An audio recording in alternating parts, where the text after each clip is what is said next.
हम देश की राजधानी दिल्ली की बात करें और दिल्ली की द्वारका उपनगरी की बात करें तो हम सबसे पहले आपको दिखाते हैं कि जो ये नाला है, इस नाले पे आप हाल देख सकते हैं। दूर दूर तक यहाँ पे मलबा डाला जाता है और इसी की बराबर में सेक्टर 3 की आदर्श अपार्टमेंट है जहाँ पर लोग रहते हैं। तो वे लोग हमारे साथ भी जुड़े हुए हैं, उनसे हम जान लेते हैं उनका क्या कहना है। जी, क्या कहेंगे इसको लेकर? सर, मैं एनडी जोशी हूँ, यहाँ का प्रेसिडेंट हूँ आदर्श अपार्टमेंट पॉकेट 16 का।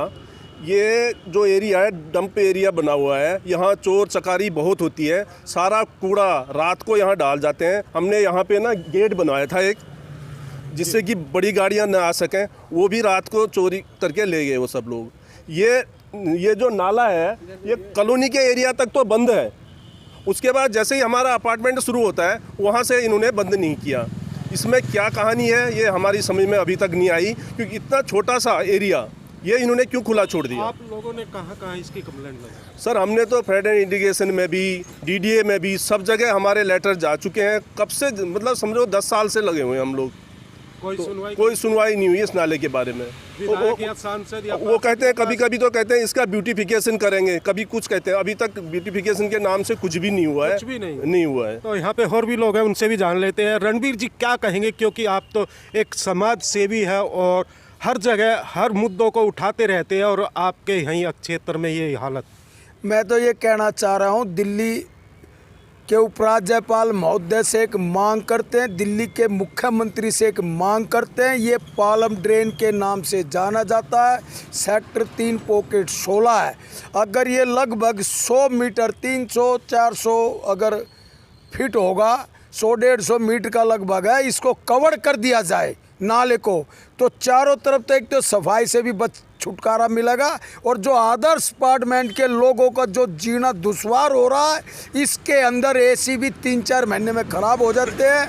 माँ बहन जो बुजुर्ग हमारे हैं, माताएं हैं, वे बीमार रहते हैं। यहाँ से बच्चे स्कूल में पढ़ने जाते हैं और जॉब भी जाते हैं तो नाक दबो के निकलना पड़ता, क्योंकि यहाँ से बदबू बहुत ज़्यादा बुरी आती है। और जो आए दिन यहाँ कूड़ा अड़ंगा डालते हैं, दिल्ली के जो अपने नजफगढ़ जोन के उपायुक्त महोदय से हम एक अनुरोध करते हैं और मांग भी की थी, उनको लेटर लिखित में दिया था। अब जो गेट हमारा यहाँ पे एमसीडी दिल्ली नगर निगम की तरफ से एक बोर्ड लगाया जाए, जिस पर यहाँ कूड़ा डालने वाले के ऊपर उचित कार्रवाई हो और उस पर जुर्माना लगाया जाए, तब जाके इसका बच्चा तो हो सकता है। रणबीर सोलंकी जी ने कहाँ इसकी कंप्लेंट लगाई? मैंने इसकी जी उपराज्यपाल को भी दे रखा है और दिल्ली नगर निगम के उपायुक्त महोदय को भी दे रखा है।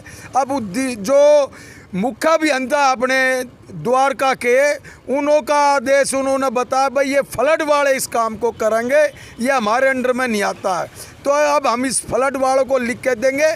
आपको एक बात और बताना चाहते हैं, इसकी जब कार्रवाई की तो रोड बना और खंबे तक के यहाँ खड्डे खोदे गए हैं और फ्लड वालों की तरफ से रोड बना गया, लेकिन चोर बाजारी भ्रष्टाचारी इतनी बड़ी है। अब ये आपके सामने देख लो, दीवार है ये गिर चुकी है, सड़कें टूट चुकी हैं और खड्डे जो खंबे लगाने के लिए जहाँ लाइट लगेंगी, अगर यहाँ अंधेरा रहता, माँ बहन बेटी बुजुर्ग निकलते हैं तो बहुत परेशानियों का सामना करना पड़ता। और ये दोषी मान रहे इसको? इस पर फ्लड वालों को मैं दोषी मान रहा हूँ, क्योंकि इन्होंने कई बार लेटर भी लिख चुके हैं मैं फ्लड वालों को, और इसके खंबे जो खड्डे खोद दिए गए हैं वे नहीं लगाए गए हैं। अब उपराज्यपाल से मांग कर रहे हैं, मुख्यमंत्री दिल्ली के मांग कर रहे हैं, इनकी चाहे विजिलेंस जांच हो, इन ठेकेदारों की और जनप्रतिनिधियों की, किस वजह से ये खड्डे अगर मान ले खोदे हैं और जो लाइट अब तक नहीं चालू हुई है। तो यहाँ पे हम आपको एक बार और दिखा दें, ये सामने ये नाला है, इस नाले पे बुरा हाल है। आदर्श अपार्टमेंट है, साथ में जो लोग रह रहे बीमार रहते हैं, क्योंकि एक तो नाला ओपन है, ऊपर से यहाँ पे मलबा डाला जाता है। इन लोगों ने जगह जगह कंप्लेंटें भी कर ली मगर कहीं कोई सुनवाई नहीं होती। अभी फ़िलहाल में यहाँ पे जो बिजली के पोल लगाए जाने थे, स्टिंग जो लाइटें लगनी थी, उनके गड्ढे ज़रूर खोद दिए गए, मगर रात को यहाँ पे गुप्त अंधेरा होता है और यहाँ पे वारदातों को भी घटना दी जाती है। अब देखना होगा कि यहाँ पे कोई सुनवाई होगी कि नहीं होगी, या फर्ड इस पे कुछ एक्शन लेगा कि नहीं लेगा, या फिर इसी तरह रोज़ की मारामारी और लोग इसी तरह परेशान रहेंगे। हर खबर से आज आपको